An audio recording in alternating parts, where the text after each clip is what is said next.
यह dictation 5 second बाद start होगी, तब तक आप रेडी रहें। Ready start. अध्यक्ष जी, जिस समय पाकिस्तान ने भारत पर हमला किया था उस समय उन्होंने देश की रक्षा के लिए महत्वपूर्ण कार्य किया था।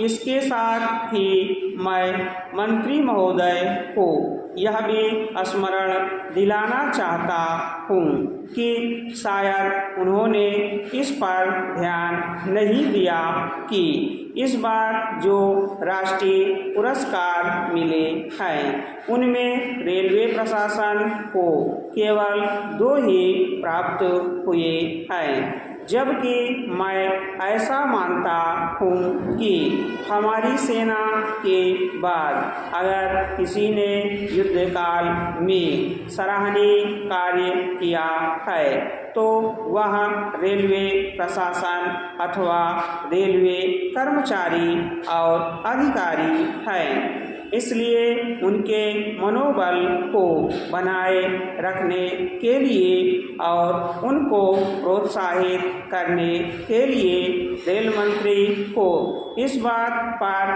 भी ध्यान रखना चाहिए और इसका प्रयास करना चाहिए कि जो भी इस तरह के प्रोत्साहन मिले उनमें रेलवे का विशेष ध्यान रखा जाए।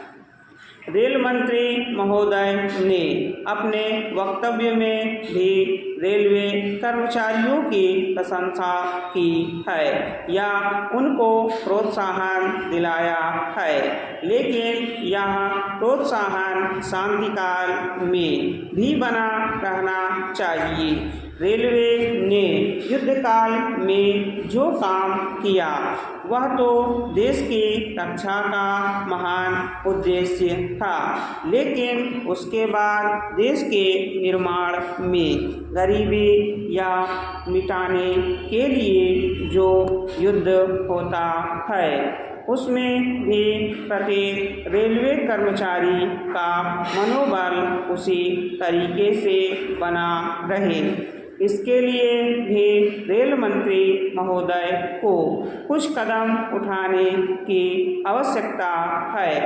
मैं ऐसा मानता हूँ कि वह किसी भी तरीके से करे, उनका तरीका कुछ भी हो, लेकिन उनको यह करना चाहिए कि जितने भी रेलवे कर्मचारी हैं, जो भी रेलवे को मुनाफा हो उसमें वह साझीदार हो, चाहे आप उनको बोनस के रूप में कुछ दें चाहे किसी और तरीके से दें, लेकिन हर वर्ग के रेलवे कर्मचारी को मालूम होना चाहिए कि यदि वह देश के निर्माण के संबंध में ठीक तरह से काम करेगा तो उसको पुरस्कार के रूप में या वेतन के अंश के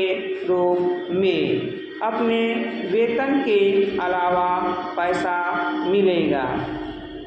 इसी प्रकार इस संबंध में मैं एक और सुझाव देना चाहता हूँ। स्वतंत्रता के बाद रेल प्रशासन भारत सरकार का प्रशासन हो गया था, लेकिन यह लोकसभा एक विशेष उद्देश्य को लेकर चुनी गई है। यह उस कार्यक्रम का एक नमूना ही है। गांधी जी ने जीवन के सभी पहलुओं पर प्रकाश डाला था। धन को वे संयम से व्यय करने के हक में थे। स्टॉप। अगर आप हमारे चैनल पर नए हैं तो चैनल को सब्सक्राइब जरूर करें और बेल आइकॉन प्रेस करें ताकि आपको सभी डिक्टेशन की सूचना मिल सके।